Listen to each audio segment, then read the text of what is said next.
والصلاة والسلام على سيد المرسلين وعلى آله وصحبه أجمعين. سبحانك لا علم لنا إلا ما علمتنا إنك أنت العليم الحكيم. سبحانك لا فهم لنا إلا ما فهمتنا إنك أنت الجواد الكريم. رب زدني علما. أعوذ بالله من الشيطان الرجيم.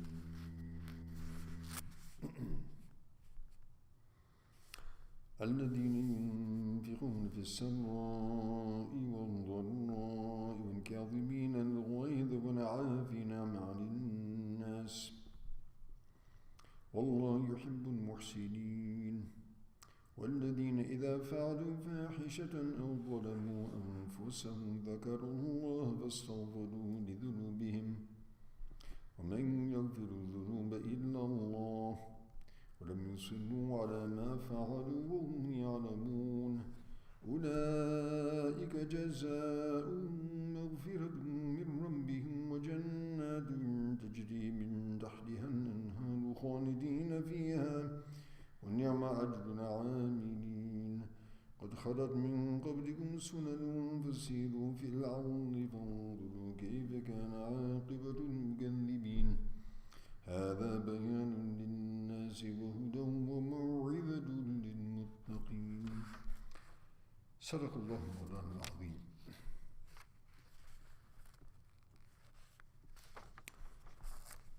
So previously Allah subhanahu wa ta'ala mentioned the muttaqeen and mentioned the paradise that's going to be prepared for them.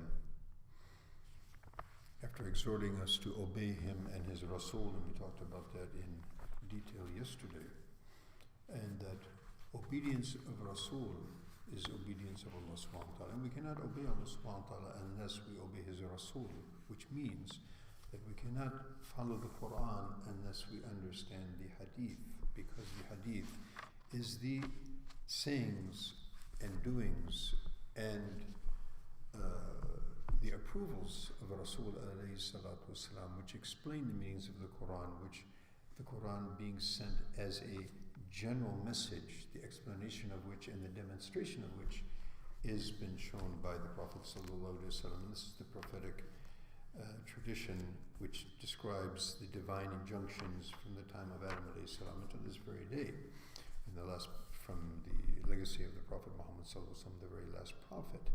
So we must understand that without hadith, we cannot follow Quran. Aqim as-salat, establish salat. How do we establish salat? What's the modus operandi? Without sunnah, it's impossible to know that. Similarly zakat, similarly transactions, similarly all of the various injunctions which need to be elucidated. So that's elucidated by the sunnah itself. And so Allah subhanahu wa ta'ala mentions that he has prepared for the people who obey his Rasul, obey him and his Rasul, Allah subhanahu wa ta'ala has prepared for them a paradise, and that they are muttaqeen.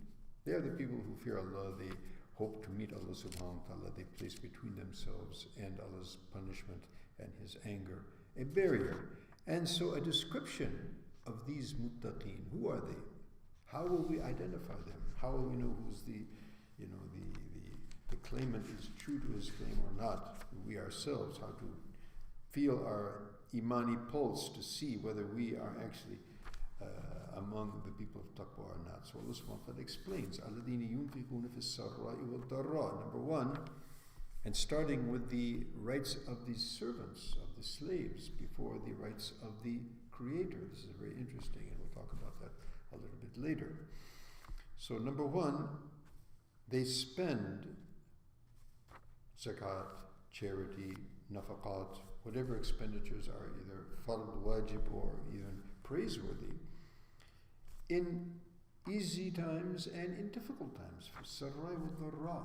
It's not just when they have plenty, but even when times are constricted, they always have some portion of whatever Allah has given them to spend in the way of Allah. And it could be money, it could be currency, it could be tangibles, it could be intangibles, spending one's time, one's effort, also that we would otherwise like to spend on ourselves, but we would spend on others. So whatever Allah subhanahu wa ta'ala has given us in resources, we would spend that in easy times and in difficult times. times. وَالْكَاذِمِينَ الْغَيْظَ, very critical, we've been talking about this in suluk. Those who control their anger.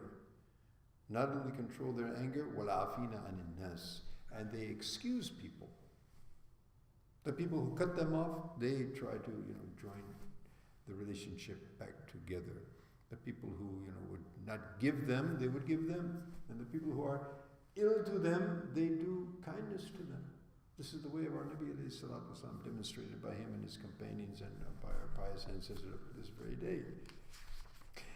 And in that regard, there's many, many stories about that. We would do well to see them. So, in other words, do not give recompense, in kind, when people are mean to us or people are, displaying poor akhlaq. We display the excellent akhlaq of Rasulullah.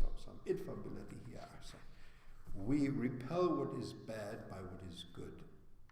Bad is repelled by good, it's not repelled by bad, right? By reactionism, it's repelled by goodness.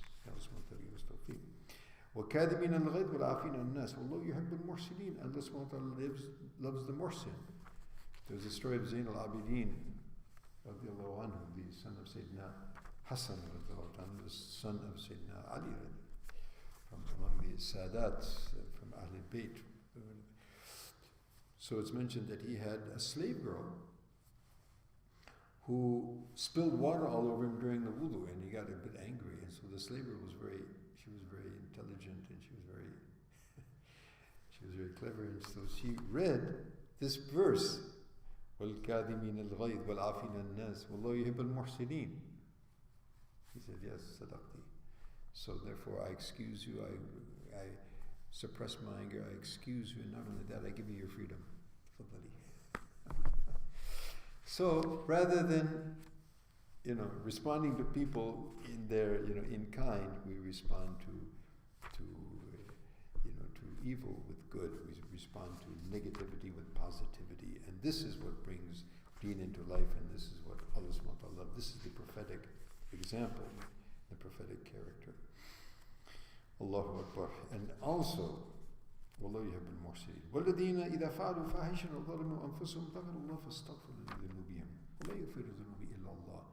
And obviously human beings, as Nabi alayhi salatu wasalam says, كُلُّ بَنِي آدَمَ خَطَّاءٌ. Every son of Adam, meaning every human being, son, daughter, whatever it may be, they are going to commit mistakes. وَخُلِقَ الْإِنسَانُ ضَعِيفًا.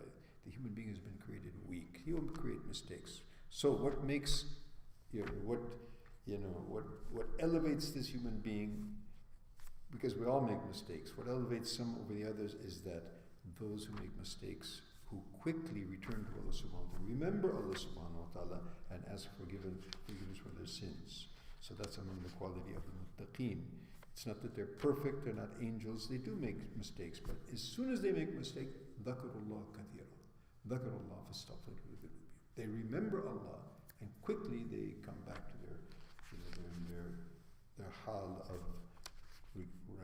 cognizance of Allah subhanahu wa ta'ala and return to Him. This points to the fact that the dhikr of Allah will keep us from these lewd and iniquitous actions. Therefore, salat itself is one of the greatest deterrents.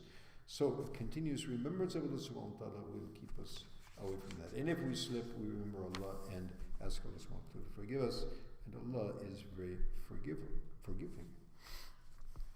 وَلَمْ يَسِرُوا عَلَى مَا فَعَلُوا يَعْلَمُونَ. And they don't continue in doing the wrong, and they know better. They quickly return back to Allah subhanahu wa ta'ala. أُولَٰئِكَ جَزَاؤُهُمْ مَغْفِرَةٌ مِّن رَبِّهِمْ. For those is a great reward, and the reward will be forgiveness and a paradise, تَجْرِي مِن تَحْتِهَا الْأَنْهَارُ, flowing beneath the rivers of pure water and wine and honey and pure milk. وَنِعْمَ أَجْرُ الْعَامِلِينَ. What an excellent reward for those who will make action, who will implement. قَدْ خَلَتْ مِن قَبْلِكُمْ سُنَنٌ. And think about those who came previously. Right? Those who came previously, they have set a precedent. So we should see how history, replicates itself again and again. So, فَسِيرُوا فِي الْأَرْضِ. So go, look, travel, or if you're not able to travel, we can travel virtually these days. See what happened in the history of the former peoples. فَانْظُرْ كَيْفَ كَانَ عَاقِبَةُ الْمُكَذِّبِينَ, and just see what was the end result of those who denied and turned their backs on the divine message.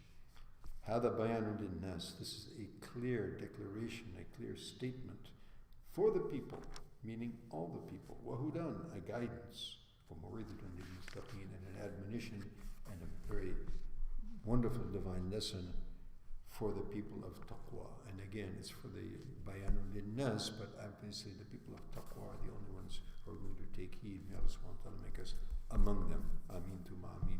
Akhir da'wan alhamdulillahi rabbil alameen. Wassalamu alaikum wa rahmatullahi.